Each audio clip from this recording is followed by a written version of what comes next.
you'd have to be a wizard, I think, to find beach accesses on this island. But as far as I can tell, in Island County, there's right around 100 beach accesses, public beach access. Now, most of them are not known, and so what we're trying to do is identify a lot of these places. Sunlight Beach turned out to be a real surprise because a friend of mine said, well, my daughter was down there and there's a place to park, but the guy came out and told her she couldn't park there because his drain field is underneath it. So he says, I know it's public, but you know, my drain field's under there, don't drive on it. People that own the property out in front of it. You can't walk on that. But we're talking about public lands here. From this road right here, all the way around the end of this is all public property. You can go anywhere out there on that beach that you want to. This is my best effort at using my printer in an imaginative way. All right.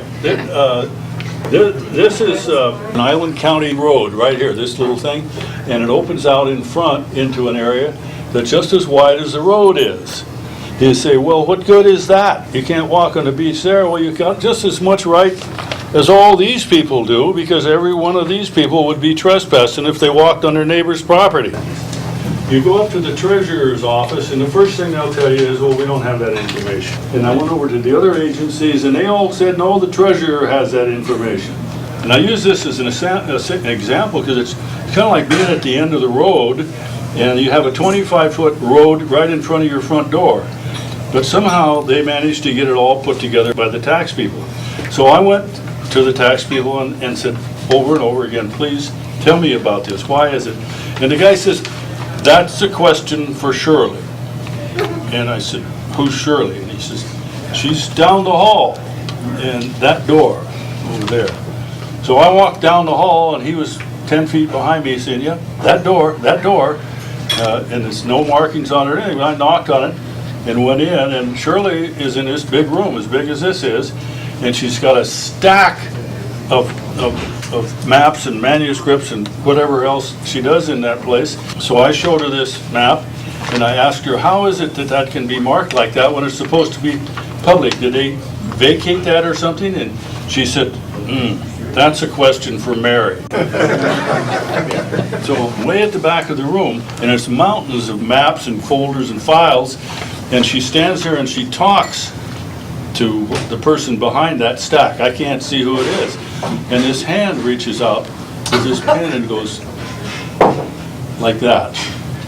And she comes back and she said, Mary said that's a mistake. And I said, can I get that in writing? And she said, well, certainly you'll have to fill out the form for application for information. And so I did all that. And I got a letter back saying, yes, that's a mistake. And so's this line down here. You see that line that goes across that red bar right there? Right there? Okay. That line is a mistake because that indicates private property, but it isn't. And then you find out that nobody can use these parking lots because the garage doors open right there. But if you go back and look and find the original building permits, the garage doors are on the side of the house, off this road, and weren't supposed to be there. So it's been a battle, but I've done some homework on this stuff.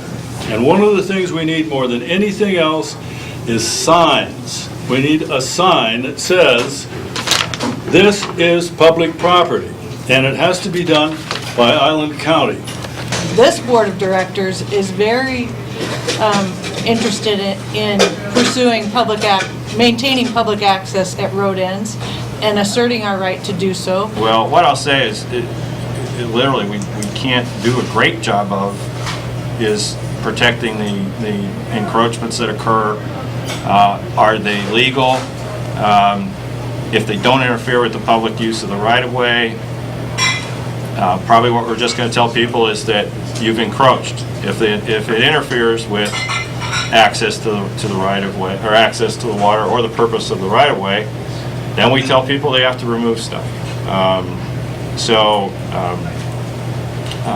But keep in mind there are gray lines there too, because just because something's 20 feet wide and you still have a 12-foot or 16-foot wide access through it, and it's been encroached in slightly, we're probably not going to make people move that kind of stuff. But if the purpose is being served, then we don't make them move what they've encroached with. But I think part of the problem too is that people are just getting tired of being yelled at for an innocent thing, or where the police show up and automatically take the private owner's point of view. That becomes a real nasty thing. So just another point. As we see at the Juan Road site, the history tends to lead to a precedent that might obstruct the reacquisition of that property. So the timing of it is important, and that's why, in my position, I have seen very little progress, and you know, that may be due to budget constraints. It may be due to considerations of exposure to lawsuit, that the county doesn't have the funds to, you know, represent themselves on something like that. But I think it's I strongly think that these are assets that belong to all of us. If it becomes a case of someone claiming adverse possession on this piece of property, from what I know, that doesn't exist when it comes to public property. There is no adverse possession law. My name is Ed Young. I'm with Whidbey Island Kayaking Company. As far as I know, the only outfitter on the island here. And the reason for that is there's no public access. What's remarkable about that, you take the San Juan Islands, there's probably 30 outfitters. Sea kayaking is not a cheap sport. It's a very expensive sport. Many thousands of dollars if you're going to do it right. If there's two of you, you can just double that. So the amount of people that come onto the island that want to do sea kayaking, in the thousands every year, and they want to know where can they kayak around Whidbey Island from point to point to point. And I stay completely away from those areas where I know they'll run into trouble with different property owners, and the points end up to be too far. So they go off to the San Juans, okay? And that's why the San Juans can support 30 outfitters, is because that's where everybody goes. If we start to attract more of those kayakers into the island, by having posted signs out on the water saying you can come in here and you're welcome, we'll get more kayakers, they'll spend more money, they eat on the island, they stay at expensive B&Bs on there, they do spend money here. But if we don't attract them, and if we don't try to make it attractive for them, they're going someplace else. So.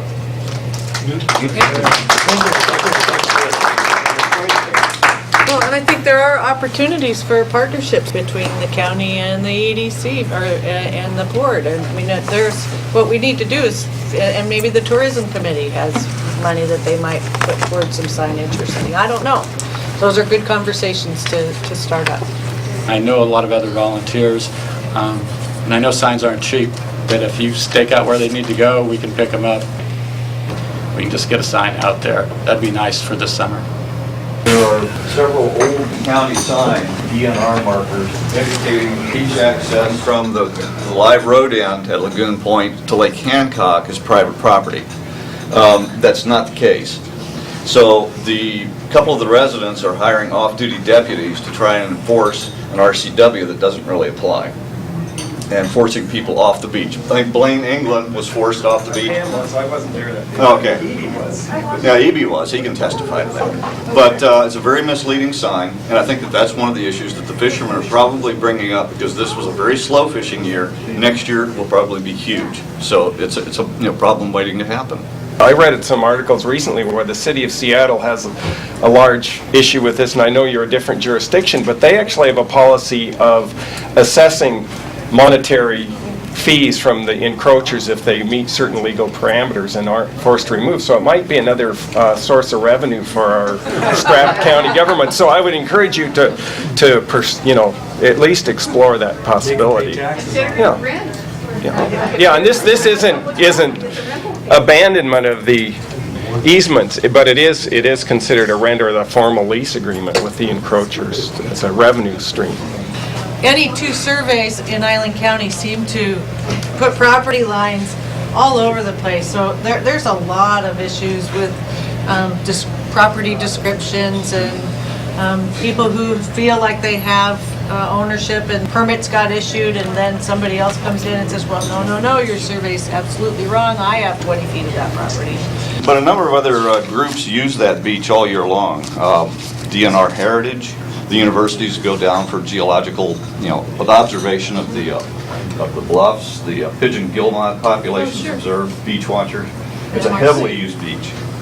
RCW 9A.52.080. Do those people get chased off the beach by the deputy? Yeah, oh yeah, and they were off duty. Even the UW researchers? Well, no, this was selectively done for fishermen. Oh, yes. Yeah, Cool. yeah, the signs come down as soon as fishing season's over. As public agencies, we have to get things on a list and in a plan so that then funds can be allocated to them. So, I mean, there's that part of the process that I think, is frustrating to folks who are used to working in the private sector and those of us who are in the public sector, but it's part of the process. The reality of my Parks Department right now is that we can buy toilet paper for the restrooms, and we can buy garbage bags for the garbage cans, and we can buy gas for the mowers, and that's about it. The county resources are very limited, both in terms of personnel and the money and all that. So I'm wondering if a public interest group like this, or part of this group here, would be of use to the county in this process. Never been opposed to people who want to propose developing an access or developing county right-of-way to better improve access. We're more than willing to listen to you about that. The community I live in has private tidelands, and when I went down to enjoy my tidelands, I got run off by one of the owners that on the beach there. And I had, we got to the point where I was just going to bring my legal down. But what I got into as I went through the maze of the county files is that in the records, it says that the owners of this property and their heirs will always know that the public has access here. It's this seawall with two little cannons sitting at the end of them. Which direction are they pointing? That's all I have to say. Thank you. Thanks for doing your work. Some of you may know there's something called the Washington Water Trails Association that actually has set up campsites, and there are several on Whidbey, including one down at the State Park at Possession Point. And we feel strongly that we should try to preserve all of the little beach accesses that the county owns, no matter where they are, no matter whether there's a boat launch on it or whether there's just a pile of drift logs that you have to carry your boat or walk your dog over. 40 years ago, swimming naked down at Skagit Head, that's what everybody did. Well, not everybody. But at the same time, it was public action. Like a mountain goat, everybody walked down the trail, those great beaches there. The other aspect is force the issue and get arrested. On a relatively controlled thing, say, have the police come down and say, arrest me. Then it hits the newspapers, and then something's defined. Say, okay, well, let's decide what the public access is. Or are you encroaching? But at least it gets it out there, and perhaps that's a precedent. I've heard that suggestion before. It's sort of a Gandhi-esque walk to the sea. Big deal. We as kayakers spend most of our time out in the water, but we would like to suggest that in addition to a land-facing sign, you have a sea-facing sign that would enable us and other kayakers that are paddling around the island to be able to come ashore without being threatened by private landowners, because none of us really have any desire to trespass. Pass it around. But we would like to know where the county access is, so thank you very much. Bob and I lived above Sandy Point in a little development called Horse Haven. We've seen that there's been a gradual encroachment from owners of private property, gradual encroachment onto public access areas, and this is very concerning to us. There's a group of us who worked on maintaining a little footpath that's part of that public access over the years. And most recently, in a little over a year ago, someone built a new home on a vacant lot that edged right up to and in fact encroached a little bit over onto the public access footpath and encroached to a much greater degree onto the county right of way. And the other piece of that being there's now a new owner of this home. And we heard that someone was recently using this footpath and they were told by the new owners to get off. We need your assistance to protect the public right of access. We know that you have both the authority and the legal obligation to do this, and there are a group of us who come from our community who are willing to put in money to pay or to help pay for signage and who are willing to do labor. We'd like to know also what the next steps are. What is it that we can do to move forward as a community, and you as our elected official and our designated official, what can we do to help continue making change and to see some of these steps instituted? So, thank you.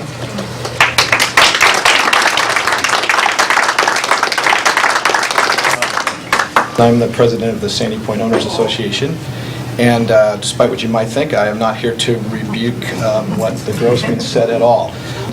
Mike asked me to speak about signs, but I also wanted to speak also just about the desires and the needs from a community like ours. We were established in 1916. There is private tidelands there where all of us in the community are fortunate beneficiaries. Everyone's here looking to correct these things, so I think if we're cooperative and open-minded, then we will. It's really nice to hear that Sandy Point is looking forward to cooperating with us. And this would, I imagine, include these sort of encroachments. Well, I personally have no authority over the private property, even within Sandy Point. Sure. I also just want to clarify, the property that Karen was speaking with is not part of the Sandy Point community. It's adjacent to the Sandy Point community. If there is an issue, I think it would be very important to anybody who may be affected, the private property owners in this case who would be affected, for maybe someone in this group or the county would probably need to explain the history and the legal mechanism by which Marissa Lane was established. We aren't involved in land use per se, so without proper signage, people would be wandering around trying to figure out where to go. Thank you. Thank you.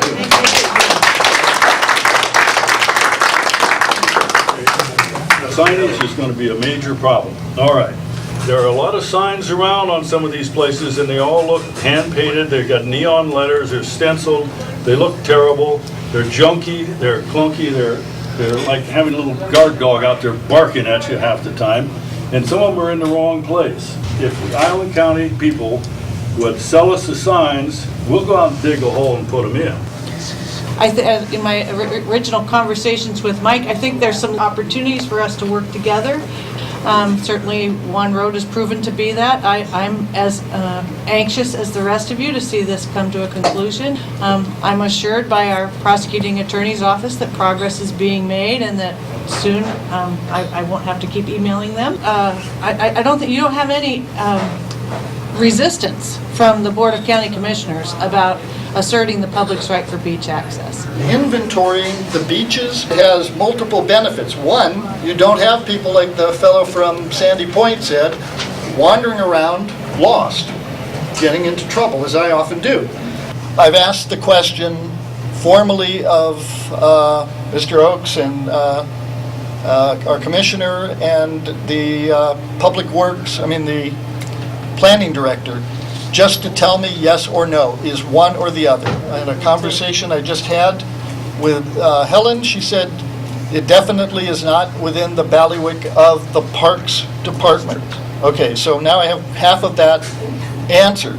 It is not being dealt with in Parks, which only leaves us the chance that it is going to be dealt with in the Shoreline Master Program. And Well, we let Bill respond to that.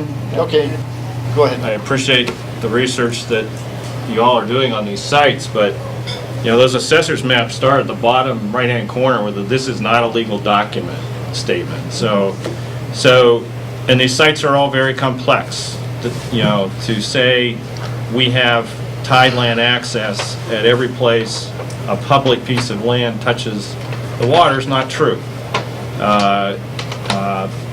We have to, and to say that everything that's been done in the past, inventoried every last one of these sites, is also not true. That detailed analysis has not been done. That's part of what is being done in the Shoreline Master Plan. Public Works is teaming with the Planning Department and Public Works will probably fund most of a beach access inventory.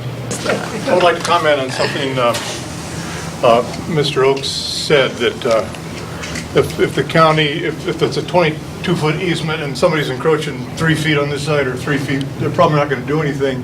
And I'm just afraid that if that's repeated too many times, it's almost implied permission to, yeah, go ahead and put a 2-foot wall there and make this lane a little narrower. So I think that's, especially in a public meeting, that's... Well, the reality is... I mean, I know what the reality is. Simply because someone plants a tree in the public right-of-way doesn't make it a public nuisance. Somebody encroaches 8 inches with a slab of concrete. That doesn't make it a public nuisance. What makes it a public nuisance is it interferes with the public use of that right-of-way. And if it's something that interferes with the public use of that right-of-way, and my prosecutor agrees, we'll have them remove it. Try carrying down an 18 or 20-foot kayak down to public access and see that a 3-inch encroachment might be causing a public nuisance, for somebody trying to use it. So those encroachments, where is the definition of nuisance? I thought, well, this is actually a road. Many of these road ends or part of the road system. And we all know that the road department is one of the sacrosanct departments of the county. The counties were all actually formed with the express purpose of managing and maintaining the county's roads. And so if there's any way of shifting funds and getting some money out of the road department to prosecute this case as a road matter, I don't know. And I'm very willing to be more educated about just what issues are involved and why it seems to me that the pace of prosecuting this issue has seemed as slow as it is. There have been years and years of no progress, years. And so to have something happen in 2011 that would show interest on the part of the commissioners and the county would be an excellent beginning, instead of waiting for the big master plan or waiting for a big influx.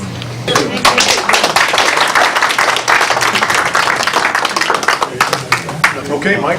Thank you, Tom. Thank you, Mike. Thanks for organizing this. Helen and Bill, thank you so much for coming, and Mike for setting this up. Most of you guys know my dad passed away in June.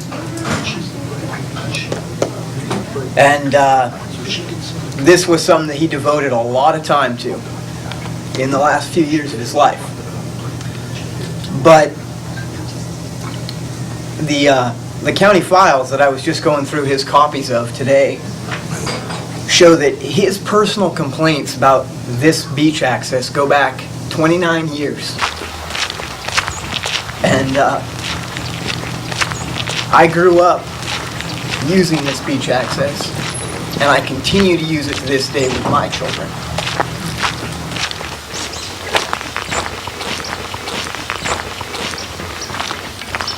This is an open ditch that doesn't have any outlet or inlet. It's full of drainage, water, and in effect it's an open cesspool.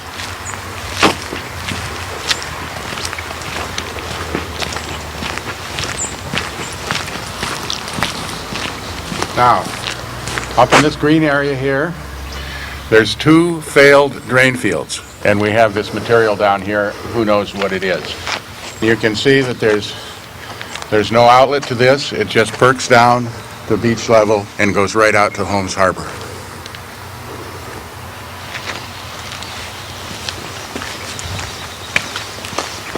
Now, the property line on the north side of the road is this fence line. You can see the surveyor's stakes right there in the ribbons.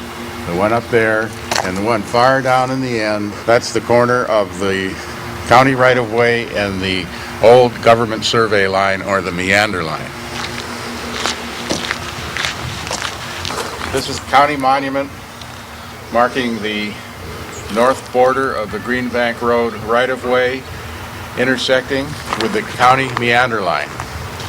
According to the engineer's department, anything over the meander line is tideland. Now, if you just sight right down there, you can see that the meander line being the face of this wall, that cottage is over the meander line. Part of it's on tidelands. The complete drain field and septic system for that new construction is on tidelands. And this county stake marks the southeast corner of the county right-of-way. Anything beyond this, the engineer's department says is tidelands. Those two round domed green structures off the porch are the septic tanks for this white place, and the drain field for that white place is it's just beyond that. And you can see that if these are tidelands, this has been hydroseeded with domestic grass seed, treating these tidelands as if they're his building lot, and that is illegal. Now, if we can sight along this line from this stake, this new rock reconstruction, totally on public county right-of-way. Here we have a stone wall, starts nowhere, ends nowhere, it's attached to nothing. All it is to intimidate people and keeping people from using the old road bed out to the dock. And this was the first road in Greenbank. It's a road from the sea, and it's never been out of public use. And it was in public use before white settlement, because this is an old Indian portage route, and there's plenty of archaeological remains to prove that. To live in a place like this and not be able to get to the water is a tragedy. But it's a tragedy that we have the power to avert and to change the course of this. And that's about it. I've got to go get things organized. Yeah, he chose blue sky and open road. Blue sky and open road.